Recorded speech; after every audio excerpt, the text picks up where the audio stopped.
ನಮಸ್ಕಾರ. ಪಟ್ಟಣ ಸಹಕಾರಿ ಬ್ಯಾಂಕುಗಳ ಸಿಇಒಗಳಿಗೆ ತಮ್ಮ ಮುಂದೆ ಒಂದು ಸಣ್ಣ ವಿಷಯ. ರಿಸರ್ವ್ ಬ್ಯಾಂಕ್ ಇತ್ತೀಚೆಗೆ ಪ್ರತಿಯೊಂದು ಸಹಕಾರ ಬ್ಯಾಂಕುಗಳಿಗೆ ಹೊಂದಿರಬೇಕಾದ ಕನಿಷ್ಠ ನೆಟ್ವರ್ತನ್ನು ತನ್ನ ಏಪ್ರಿಲ್ 2024 ಸರ್ಕ್ಯುಲರ್ ಮೂಲಕ ತಿಳಿಸಿದೆ. ಎರಡು ಭಾಗಗಳನ್ನಾಗಿ ಪಟ್ಟಣ ಸಹಕಾರಿ ಬ್ಯಾಂಕ್ಗಳನ್ನು ವಿಂಗಡಿಸಿದೆ. ಒಂದು, ಜಿಲ್ಲಾ ವ್ಯಾಪ್ತಿಗೆ ಇರುವಂಥ ಯೂನಿಟ್ ಬ್ಯಾಂಕ್, ಅಂದರೆ ಒಂದೇ ಶಾಖೆಯನ್ನು ಹೊಂದಿರುವಂಥ ಬ್ಯಾಂಕುಗಳಿಗೆ ಕನಿಷ್ಠ 2 ಕೋಟಿ ನೆಟ್ವರ್ತ್ ಇರತಕ್ಕದ್ದು, ಹಾಗೂ ಅದಕ್ಕಿಂತ ಹೆಚ್ಚಿನ ಬ್ಯಾಂಕುಗಳಿಗೆ ಕನಿಷ್ಠ 5 ಕೋಟಿ ನೆಟ್ವರ್ತ್ ಇರತಕ್ಕದ್ದು. ಹಾಗಾದರೆ ನೆಟ್ವರ್ತ್ ಅಂದರೆ ಏನು?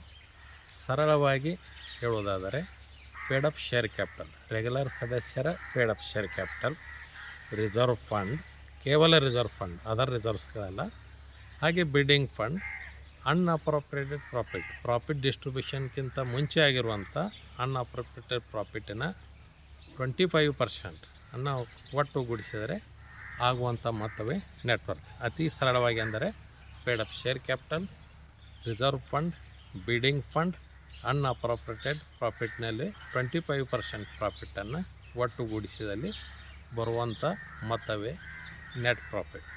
ಧನ್ಯವಾದಗಳು.